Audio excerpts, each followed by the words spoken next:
Hello guys, నా పేరు Mahidhar and welcome to my channel. ఇప్పటివరకు ఎవరైనా మన ఛానల్ని సబ్స్క్రైబ్ చేసుకోకపోతే ఇప్పుడే సబ్స్క్రైబ్ చేసుకోండి. పక్కనే ఉన్న బెల్ ఐకాన్ క్లిక్ చేసి ఆల్లో పెట్టుకోండి. ఇలాంటి లేటెస్ట్ ట్రెండింగ్ టాపిక్స్ అన్ని మిస్ అవ్వకుండా చూడొచ్చు. ఇండియన్ క్రికెటర్ అయిన మహమ్మద్ షమీ గురించి మనకు అందరికీ తెలిసిందే. రీసెంట్గా జరిగిన ఆస్ట్రేలియా మ్యాచ్లో కూడా చాలా అద్భుతంగా బౌలింగ్ వేసి ఇండియా విజయం సాధించడంలో చాలా ముఖ్యమైన రోల్ ప్లే చేశాడు. ఇన్ఫ్యాక్ట్ స్మిత్ వికెట్ని తీసి తనే హీరో అయ్యాడు కూడా. ఆ టైంకి స్మిత్ వికెట్ తీయకపోతే మ్యాచ్ మన చేతుల్లోంచి జారిపోయేదేమో కూడా. అయితే అంత అద్భుతంగా బౌలింగ్ వేసి ఇండియాని గెలిపించిన మహమ్మద్ షమీ చుట్టూ ఒక కాంట్రవర్సీ అయితే తిరుగుతోంది ప్రస్తుతానికి. అతను ఒక చిన్న వివాదంలో చిక్కుకున్నాడు. అంటే తనంతట తానుగా అయితే చిక్కుకోలేదు, బట్ కొంతమంది ఇలాంటి కాంట్రవర్సీలు సృష్టించడానికే పుట్టినట్టు ఉంటారు కదా. అలాంటి వాళ్ళలో ఒక వ్యక్తి ఈ కాంట్రవర్సీని అయితే క్రియేట్ చేయడం జరిగిందనమాట. ఆ వ్యక్తి ఎవరంటే ఆల్ ఇండియా ముస్లిం జమాత్ ప్రెసిడెంట్ అయిన మౌలానా షహాబుద్దీన్ రాజ్వీ బరేల్వీ అనే ఒక పర్సన్. అతను మహమ్మద్ షమీ గురించి ఏవైతే మాటలు మాట్లాడాడో అవే ఇప్పుడు కాంట్రవర్సీగా మారాయన్నమాట. అతను మహమ్మద్ షమీని క్రిమినల్ అని పిలిచాడు. అంటే అతను ఏమని చెప్పాడంటే మహమ్మద్ షమీ రోజాని పాటించలేదు, అందువల్ల అతను ఒక పెద్ద నేరం చేశాడు, అతను ఒక క్రిమినల్, అతను అలా చెయ్యకూడదు, షరియాత్ యొక్క కళ్ళలో అతను ఇప్పుడు ఒక నేరస్తుడు, అతను దీనికి ఖచ్చితంగా దేవుడికి జవాబు చెప్పాల్సిన అవసరం ఉంది అని చెప్పాడు. అంటే అతను చెప్పింది ఏంటంటే ఇస్లాంలో రంజాన్ టైంలో ఫాస్టింగ్ అనేది కంపల్సరీ డ్యూటీ అని, ఒకవేళ ఎవరైనా ఫాస్టింగ్ చేయకపోయినట్టయితే అది చాలా అంటే చాలా పెద్ద నేరం అని చెప్పాడు.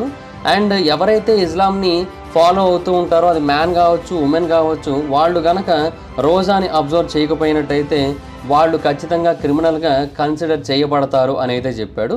అసలు ఇదంతా అతను ఎందుకు మాట్లాడుతూ వచ్చాడంటే ఇండియా వర్సెస్ ఆస్ట్రేలియా మ్యాచ్ జరుగుతున్న టైంలో ఒకానొక టైంలో షమీ ఒక ఎనర్జీ డ్రింక్ లాంటిది తాగుతూ కనిపించాడు. బేసిక్గా ఎవరైతే ఫాస్టింగ్ చేస్తారో ఆ టైంలో వాళ్ళు ఉమ్మును కూడా మింగకూడదు అనే ఒక కాన్సెప్ట్ అయితే ఉంటుంది వాళ్ళకి. అంటే ఒక్క చుక్క నీరు లాంటిది కూడా లోపలికి వెళ్ళడానికి వీలు లేదనమాట. మళ్ళీ ఎప్పుడైతే ఫాస్టింగ్ అయిపోతుందో ఆ టైంలో ఇఫ్తార్ చేసుకుంటారు, మొత్తం అంతా కూడా తింటారు, హెవీగానే తింటారు, అదంతా ఓకే. కానీ ఫాస్టింగ్ టైంలో ఏమీ తినకూడదు. బట్ ఆ ఫాస్టింగ్ టైం ఏదైతే ఉంటుందో ఆ టైంలోనే మహమ్మద్ షమీ మ్యాచ్ మధ్యలో ఒక డ్రింక్ లాంటివి తాగుతూ కనిపించాడు. అంటే అదేదో కూల్ డ్రింక్ అని కాదు, బట్ ఒక కైండ్ ఆఫ్ ఎనర్జీ డ్రింక్. బేసిక్గా ప్లేయర్స్ అందరికీ కూడా ఎనర్జీ కోసం ఇస్తారు. ఎందుకంటే అంతంతసేపు మ్యాచ్ ఆడుతున్నప్పుడు డెఫినెట్గా గొంతు ఆరిపోతుంది, నోరు ఆరిపోతుంది. ఇన్ఫాక్ట్ బ్యాట్స్మెన్స్ కూడా అందుకనే చూయింగ్ గమ్ నములుతూ ఉంటారు, ఎందుకంటే అప్పుడు నోరు పొడిబారిపోకుండా ఉంటుందన్న ఉద్దేశంతో. అలాగే ఫీల్డర్స్ కూడా మధ్య మధ్యలో డ్రింక్స్ అయితే తీసుకుంటారు వాళ్ళు బౌండరీ లైన్ దగ్గరలో ఉన్నట్టయితే. సో దాని గురించి అతను మాట్లాడుతూ వచ్చాడు. ఒక ఫేమస్ క్రికెట్ పర్సనాలిటీ అయిన మహమ్మద్ షమీ మ్యాచ్ సమయంలో వాటరో లేదంటే ఏదో వేరే బ్యావరేజ్ను తీసుకుంటూ కనిపించాడు. అండ్ ప్రజలు అతన్ని చూస్తున్నారు. అతను ఆడుతున్నాడంటే అతను ఆరోగ్యంగానే ఉన్నట్టే. అలాంటి కండిషన్లో ఉన్నప్పుడు అతను రోజాని పాటించాల్సిందే. అతను వాటర్ని కానీ ఎనర్జీ డ్రింక్ని కానీ తీసుకోకూడదు. అలా తీసుకొని అందరి ముందు అతను అలా చూపించడాన్ని బట్టి అతను ఒక రాంగ్ మెసేజ్ని ఇస్లాం ఫాలోవర్స్కి ఇస్తున్నట్టే అని అయితే చెప్పాడు అతను.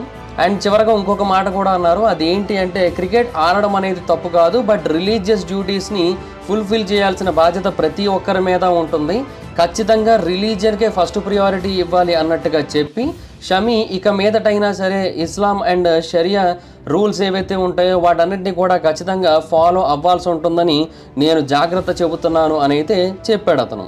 అయితే చాలామంది ముస్లిం లీడర్లే ఇప్పుడు అతన్ని తప్పుపడుతున్నారు, మహమ్మద్ షమీని సపోర్ట్ చేస్తూ వస్తున్నారు. షియా క్లెరిక్ అయిన మౌలానా యాసూఫ్ అబ్బాస్ అనే వ్యక్తి ఏమని తెలియజేశారంటే ఇవన్నీ కూడా కేవలం చీప్ పబ్లిసిటీ కోసం చేస్తున్న స్టంట్స్లా కనబడుతున్నాయి. రిలీజియన్ అనేది ఎప్పుడు కూడా ఫోర్స్ఫుల్ ఆబ్లిగేషన్స్ని ఇంపోజ్ చేయదు. కంపల్షన్ ఉన్నట్టయితే అక్కడ రిలీజియన్ అనేది ఉండదు. రోజా అనేది పర్సనల్ మ్యాటరు. కేవలం షమీని మాత్రమే టార్గెట్ చేయడం కరెక్ట్ కాదు. చాలామంది ఫాస్టింగ్ చేయకుండా ఉంటారు, వాళ్ళందరినీ క్వశ్చన్ చేయకుండా కేవలం ఇతన్ని మాత్రమే క్వశ్చన్ చేయడం ఏంటని అబ్బాస్ క్వశ్చన్ చేశారు. అలాగే మౌలానా ఖలీద్ రషీద్ ఫరాంగి మహ్లీ అనే ఒక person all India Muslim personal law బోర్డుకి చెందిన వ్యక్తి. అతను చెప్పింది ఏంటంటే ఫాస్టింగ్ అనేది మ్యాండేటరీయే, కానీ దానికి కూడా కొన్ని ఎగ్జెప్షన్స్ ఉంటాయి. ఖురాన్లో అల్లా చెప్పింది ఏంటంటే ఒక పర్సన్ ట్రావెలింగ్ చేస్తున్నా ఆరోగ్యం బాగోకపోయినా అప్పుడు రోజాని పాటించాలా లేదా అనేది ఆ వ్యక్తి ఇష్టం. ఇప్పుడు మహమ్మద్ షమీ ఒక టూర్లో ఉన్నాడు కాబట్టి అతను రోజాని పాటించాలా లేదా అనే ఒక నిర్ణయాన్ని అతనంతటా అతను తీసుకోవచ్చు. ఎవరు కూడా అతన్ని క్వశ్చన్ చేయలేరు, క్వశ్చన్ చేసే రైట్ అయితే లేదు అని తెలియజేశారు.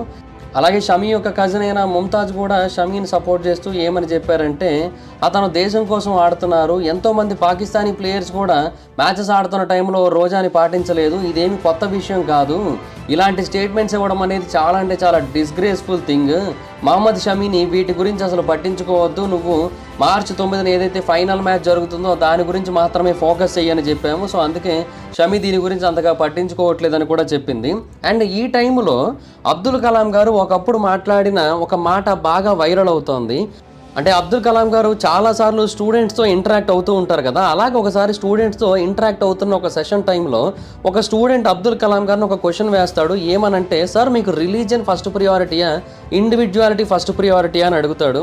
అప్పుడు అబ్దుల్ కలాం గారు చెప్పిన మాట ఏంటంటే, రిలీజియన్ అనేది ఒక ప్రైవేట్ మ్యాటర్, బట్ అందరినీ కనుక మనం చూసుకున్నట్టయితే అప్పుడు మనకి ఫస్ట్ ప్రియారిటీ అవ్వాల్సింది ఇండివిజువాలిటీ కాదు, దేశం మొదట అవ్వాలి, కంట్రీ ఫస్ట్, నేషన్ ఫస్ట్, మిగతావన్నీ నెక్స్ట్ అని చెప్పారు ఆయన. ఏదైనా సరే కంట్రీ తర్వాతే, నేషన్ తర్వాతే అని అయితే చెప్పారు ఆయన. సో అందుకే చాలా అంటే చాలా గొప్ప నాయకుడు ఆయన, చాలా అద్భుతమైన వ్యక్తి అని చెప్పి ఇప్పుడు అందరూ కూడా ఆయన్ని పొగుడుతున్నారు. సో అలాంటి ముస్లింలు కావాలి మనకి, అంతేగాని ఇలాగా దేశం ముఖ్యం కాదు, కంట్రీ ముఖ్యం కాదు, కేవలం మతమే ముఖ్యం అని చెప్పేవాళ్ళు కాదు అని అయితే చాలామంది ఇప్పుడు ఎవరైతే ఈ మౌలానా అనే పర్సన్ ఉన్నారో అతన్ని తిడుతూ ఉన్నారు అండ్ మహమ్మద్ షమీని సపోర్ట్ చేస్తూ ఉన్నారు. అండ్ ఇందులో ఎవరు రైట్ ఎవరు రాంగ్ అనే మాటే లేదు. It's very much clear. Mohammed Shami ఏదైతే చేశాడో అది కేవలం దేశం కోసమే. ఎందుకంటే ఆ టైంలో తను ఎనర్జెటిక్గా ఉండడం అనేది చాలా ఇంపార్టెంట్. రోజాని కనుక అబ్జర్వ్ చేస్తూ తను ఆడినట్టయితే తను కొద్దిసేపు మాత్రమే ఆడగలడు, ఆ తర్వాత ఆడలేడు, ఇంకా వెళ్ళిపోవాల్సి ఉంటుంది. బట్ తను స్మిత్ వికెట్ తీసిన టైంకి మ్యాచ్ చాలా ఓవర్లు అయింది. అప్పటి వరకు ఉన్నాడు కాబట్టే కదా వికెట్ తీయగలిగాడు. సో తను ఆ టైంలో ఉండడం అనేది చాలా అంటే చాలా ఇంపార్టెంట్. బట్ కావాలని కొంతమంది ఇలా కాంట్రవర్సీ చేస్తూ ఉంటారు, అంతే, అంతకుమించి ఇంకేమీ లేదు. అండ్ మెయిన్ థింగ్ ఏంటంటే, ఎన్నో ఇస్లామిక్ కంట్రీస్లో, ఎన్నో అరబిక్ కంట్రీస్లోనే బేసిక్గా అందరూ రోజాని పాటించరు, అందరూ ఫాస్టింగ్ ఉండరు.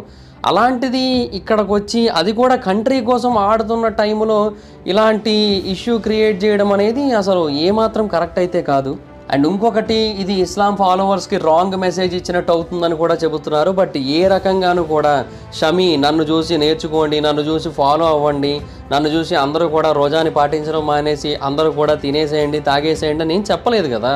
తను ఆ టైంలో అంత కష్టపడి ఆడుతున్నాడు కాబట్టి తను పాటించలేదు. తను ఒక కూల్ డ్రింక్ లాంటిది, ఒక ఎనర్జీ డ్రింక్ లాంటిది తాగాడు అండ్ ఆ తర్వాత గేమ్ని కంటిన్యూ చేశాడు, అద్భుతంగా బౌలింగ్ చేశాడు, టీంకి విజయాన్ని అందించడంలో చాలా బాగా హెల్ప్ అయితే చేశాడు. సో అంతే, అక్కడతో అయిపోయింది. సో మనం ఏదో ఒకటి చేశాము అంటే దాని అర్థం వేరే వాళ్ళకి ఏదో ఒక మెసేజ్ ఇవ్వాలని కాదు కదా, అది మన పర్సనల్ చాయిస్ కూడా అయి ఉండొచ్చు కదా. ఆ విషయాన్ని వీళ్ళు ఎందుకు అర్థం చేసుకోలేకపోతున్నారో నాకైతే అర్థం కావట్లేదు. బట్ ఇక్కడ క్లియర్గా అందరూ కూడా అందుకే షమీనే సపోర్ట్ చేస్తున్నారు. ఈవెన్ ముస్లిం నాయకులు కూడా షమీనే సపోర్ట్ చేస్తున్నారు. In fact BJP leader and former Uttar Pradesh minister అయిన మోషన్ రాజా కూడా ఏమని చెప్తున్నారంటే, ఇది కేవలం అల్లాకి తన ఫాలోవర్కి మధ్యలో విషయం, మధ్యలో మౌలానా ఎందుకు తన ముక్కును దూరుస్తున్నాడు, షమీ అక్కడ దేశం కోసం పనిచేస్తున్నాడు అండ్ మన మతం ఎలా కూడా చేస్తోంది, మౌలానా ఖచ్చితంగా దేశం మొత్తానికి కూడా క్షమాపణ చెప్పాలి తను ఇచ్చిన స్టేట్మెంట్కి గాను అని చెప్పాడు. అలాగే సీనియర్ కాంగ్రెస్ లీడర్, అలాగే ఉత్తరప్రదేశ్ కాంగ్రెస్ చీఫ్ అయిన అజయ్ రాయ్ కూడా ఏమని చెప్పారంటే, షమీ దేశం కోసం పనిచేస్తున్నప్పుడు అలాంటి వాళ్ళ వెనక మనం నిలబడాల్సిన అవసరం ఎంతైనా ఉంది, అందుకనే నేను కూడా నిలబడుతున్నాను అతనికి మద్దతుగా, అందరూ కూడా అతనికి సపోర్ట్ చేయాల్సిన అవసరం ఎంతైనా ఉందని చెప్పారు. అదైతే 100% వాస్తవం. డెఫినెట్గా ఈ విషయంలో షమీది ఏ మిస్టేక్ లేదు, అందుకే అందరూ కూడా షమీనే సపోర్ట్ చేస్తున్నారు, అదైతే clear. So that's it guys, ఇది ఈ వీడియో. ఖచ్చితంగా అతని మిస్టేకే ఉంది, ఎవరికైనా అది క్లియర్గా అర్థమైపోతుంది.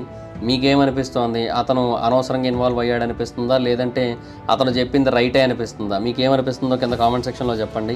So that's guys, this is the video కనుక మీకు నచ్చినట్టయితే లైక్ చేయండి, వీడియో షేర్ చేయండి. ఇప్పుడు కారణం మన ఛానల్ని సబ్స్క్రైబ్ చేసుకోకపోతే ఇప్పుడే సబ్స్క్రైబ్ చేసుకోండి, పక్కన బెల్ ఐకాన్ ఆల్లో పెట్టుకోండి, నా ఫర్దర్ వీడియోస్ మిస్ అవ్వకుండా చూడొచ్చు. చాలా మంది చూస్తున్నారు కానీ సబ్స్క్రైబ్ చేసుకోవట్లా. So please try to subscribe, click the bell icon also. నా ఇన్స్టాగ్రామ్ ఐడి ఎవరిదస్ మా ఇద్దరం ఎక్కడ వచ్చి ఫాలో అవచ్చు. Thank you so much guys, బాబా మీటర్ నెక్స్ట్ వీడియో, బై బై. మీరు ఏదైనా ఒక టాపిక్ గురించి నన్ను వీడియో చేయమని అడగాలనుకుంటే ఇన్స్టాలో ఫాలో అయ్యి నాకు మెసేజ్ చేయండి, నేను దాని గురించి వీడియో చేయడానికి ట్రై చేస్తాను. Thank you, by by. Hi friends, మీరు ఎప్పుడైనా సరే 5,000 రూపాయల ప్రోడక్ట్ 250 రూపాయలకు రావడానికి గమనించారా? లేదు కదా.